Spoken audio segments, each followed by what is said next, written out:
When you consider, welcome to the channel, this is Reverend Dr. J.W. Morrison, theologist. We're at Gosford on the Central Coast, New South Wales, Australia. Just set this up.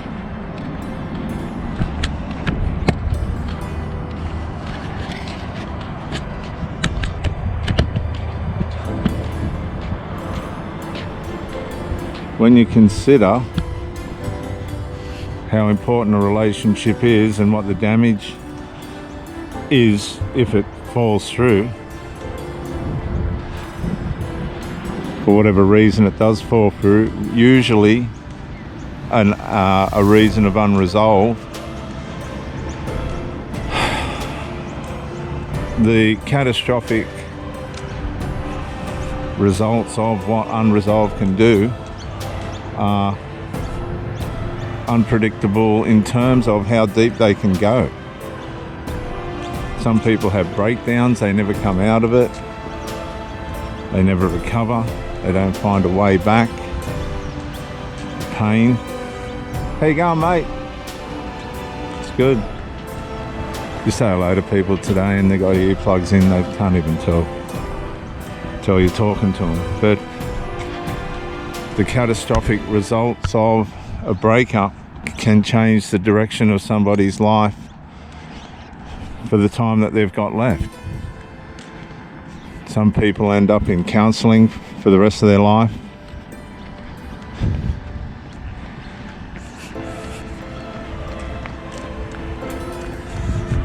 Some people never come to terms with why it happened and why the person done it.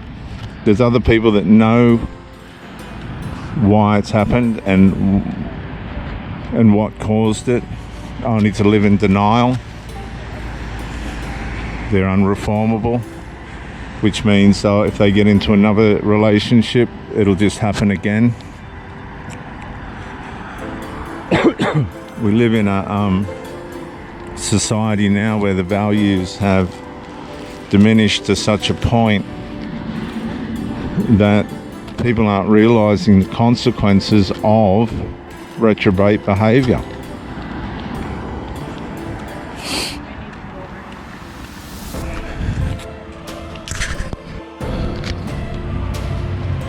And it's much easier for people to go down that road than to make the effort and try and make the relationship work.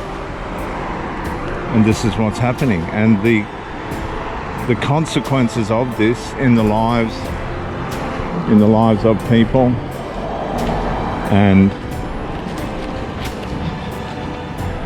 communities and even homes, as children watch these parents just ruining something sacred. You've got to understand that deep inside the recesses of our soul and spirit and our person, a relationship is so important in our structure, in our substructure, that when we see it being abused or people taking advantage of other people by way of alcohol, drugs and all these other things that take down people's guard and boundaries and release them into our carnal, sinful nature. When people have this formation in their life,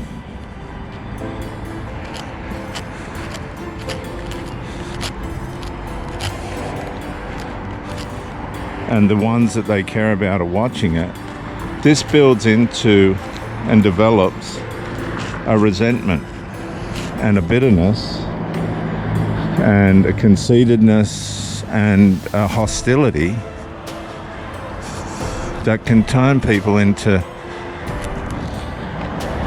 murderers, troublemakers, aggravators, and all these other dysfunctions simply by way of watching relationships be abused or neglected.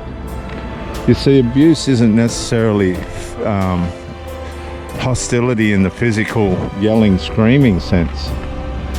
Abuse can be hostility in the negligence, absence, silent sense.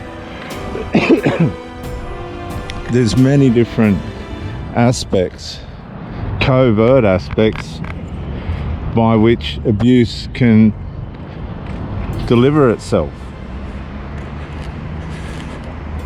And these are the aspects, in many ways, that are being bred into the minds of all of us if we allow it to infiltrate, because sometimes it's easier to just let things go and not deal with them, not make the effort to deal with them because there's too much drama, than what it is to fix the problem and just get it done. Go through that bit of muscle that it takes to fix the problem and just get it done. And this contributes as well when we neglect things and we make what's called sins of omission. When we do that, we are compounding the consequences. And look at these sparrows. I don't know if I can get close in enough to them. We're compounding. Look at these beautiful little sparrows. Look at that one there. I don't know if you can see it, viewers. He's just sitting on the rock there, like a flying swallow and a fleeting sparrow, the Bible says. So a curse causeless cannot land. So if you've got curses, and I won't go into that now, they can only land on you for a reason. And one of the saddest reasons is generational transferal through bad behaviour. Like a flying swallow and a fleeting sparrow, so a curse causeless cannot land on you or penetrate you. It has to have a cause.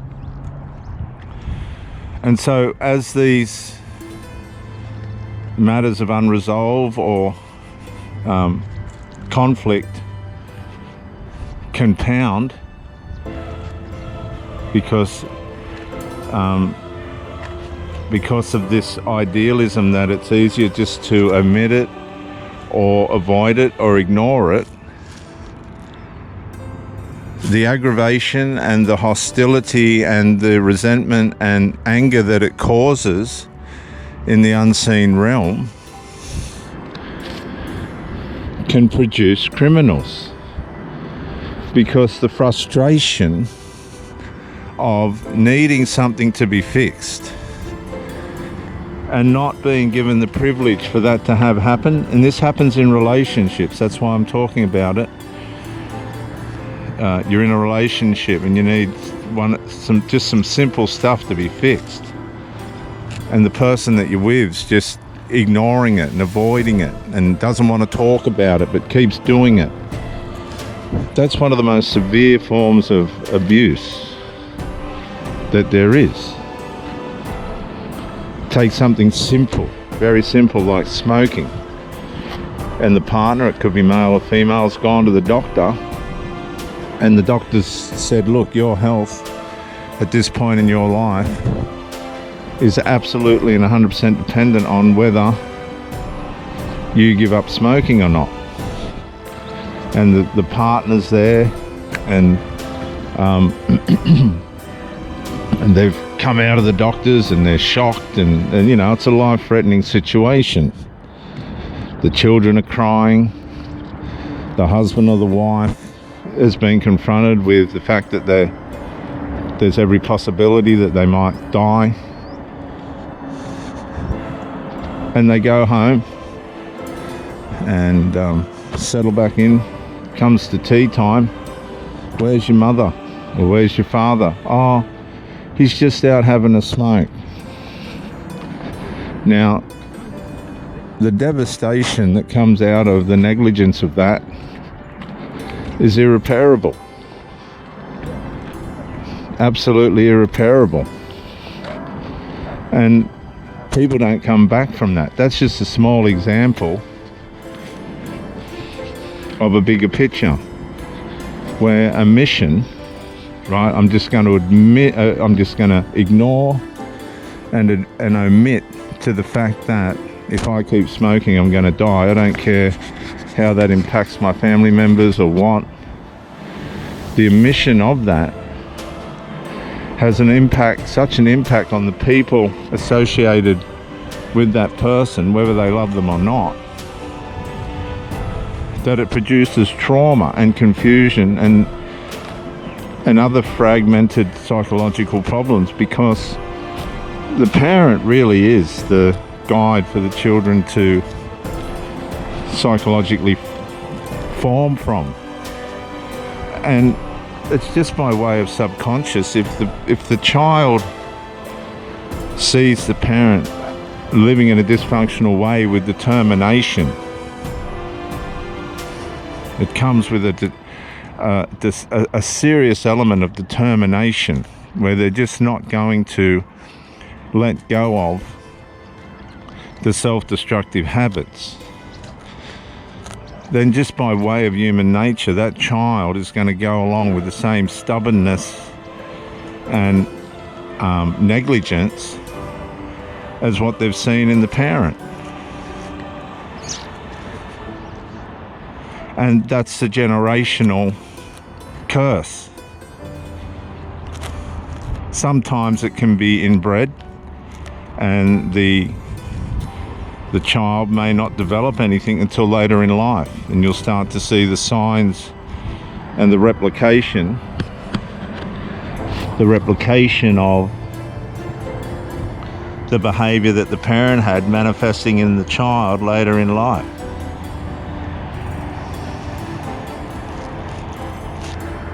That's how serious this is. It's not a laughing matter. It's serious, it's real. And the sins of omission are the ones that are breeding the bigger ones. Because the frustration and the aggravation that's taking place in relationships where people are lashing out,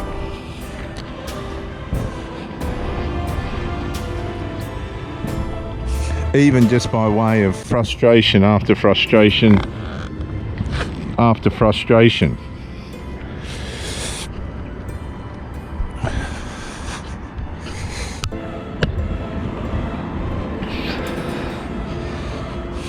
And the damage that it's causing in some cases is catastrophic. What beautiful little birds. I hope this camera's picking them up. We need to be more like that, don't we? More playful, more happy. Did you know a bird can't fly stoned? I just want to say that again. A bird can't fly stoned. Think about that, viewers. The skill in which these little birds fly, they can't fly when they're stoned. What makes us as human beings, in our ignorance, again, in our mission to wisdom, make us think that we're really going to operate the way that we should if we're altering our mind? I for the life of me, I just can't comprehend it. Here's a couple more over here, just resting. You know, we need to get our value back. Our biggest enemy is ourselves. But getting back to this talk, the sins of omission, the trouble of omission and ignoring issues and not bringing resolve. There's two of those little birds there. And not bringing resolve is damaging individuals and relationships at such a rate. They're not putting it in the media.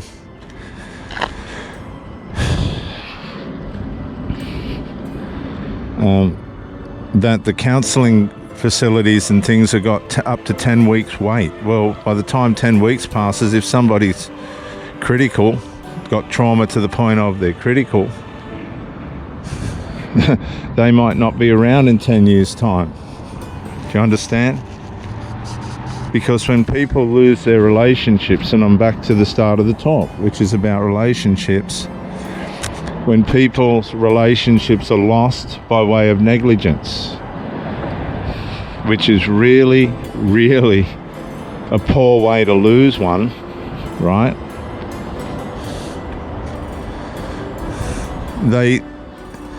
They suffer tremendous trauma.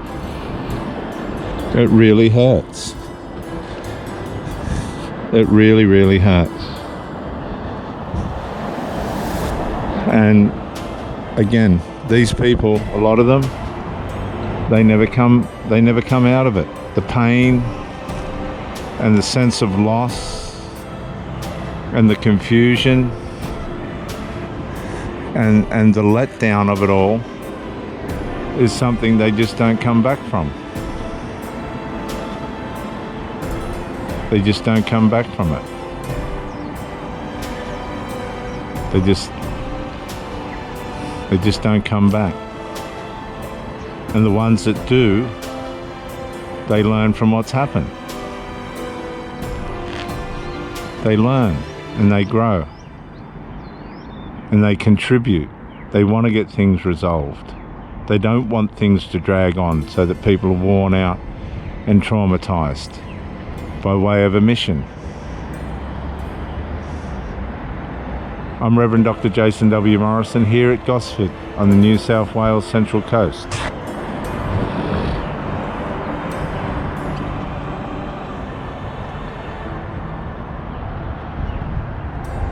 Thank you for joining me, and bye for now.